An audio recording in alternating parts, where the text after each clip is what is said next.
The investigation takes a new turn. 3 months after the murder, the investigation had reached a dangerous point. Every major lead had collapsed, every promising suspect had been eliminated, and the once busy incident room had grown noticeably quieter. Around the office, some detectives had begun referring to it as the impossible case. It wasn't official, but everyone knew what it meant. The killer had somehow stayed one step ahead from the very beginning. The lead detective refused to accept that conclusion.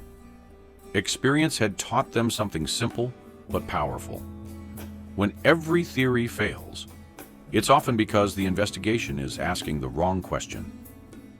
Instead of searching for new evidence, they decided to question the old evidence all over again. It was a decision that surprised the entire team, and one that would quietly change everything. Boxes of photographs, forensic reports, interview transcripts, and handwritten notes were carried back into the investigation room. Dust covered some of the folders, reminders of how long they had been ignored. The detective insisted that nothing was too small to review. Every image, every statement, and every second of recorded evidence would be examined as if it had never been seen before. For days, the process seemed painfully repetitive. The same crime scene photographs, the same witness interviews, the same disappointing laboratory reports. But this time, something felt different.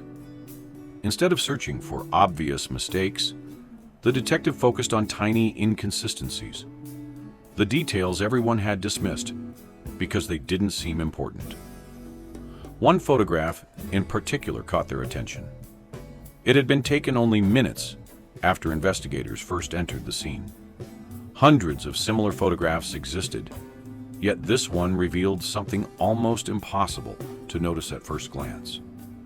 Near an ordinary household object was a tiny mark that appeared completely out of place. It wasn't dramatic. It wasn't covered in blood.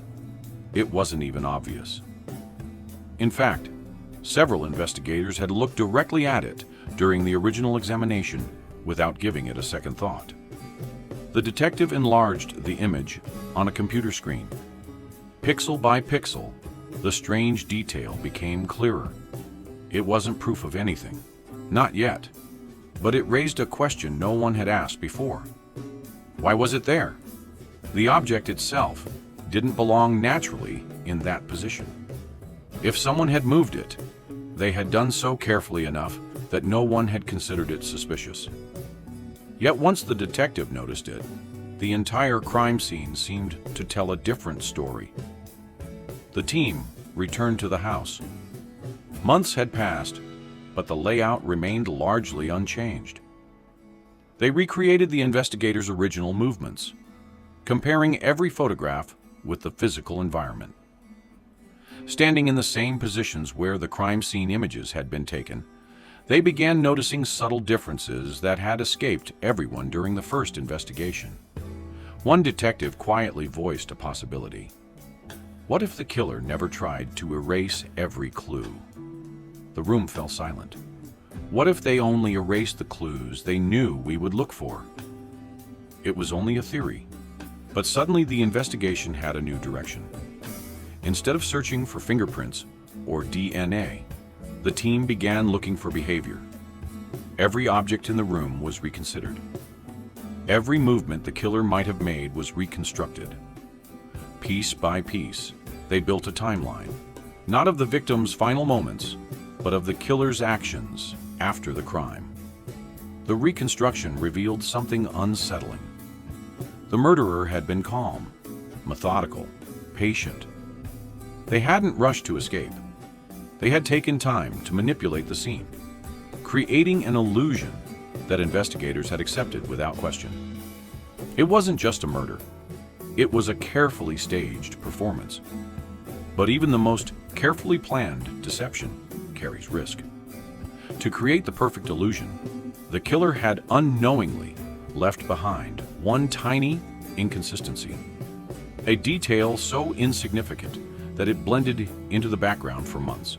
waiting for someone curious enough to question it. The detective stared at the enlarged photograph one last time. Then, they picked up the phone. "There's someone I need to speak to again." Across town, completely unaware that the investigation had changed direction, one person was beginning another ordinary day, never imagining that a forgotten detail from months earlier was about to pull them back into the center of the case. To be continued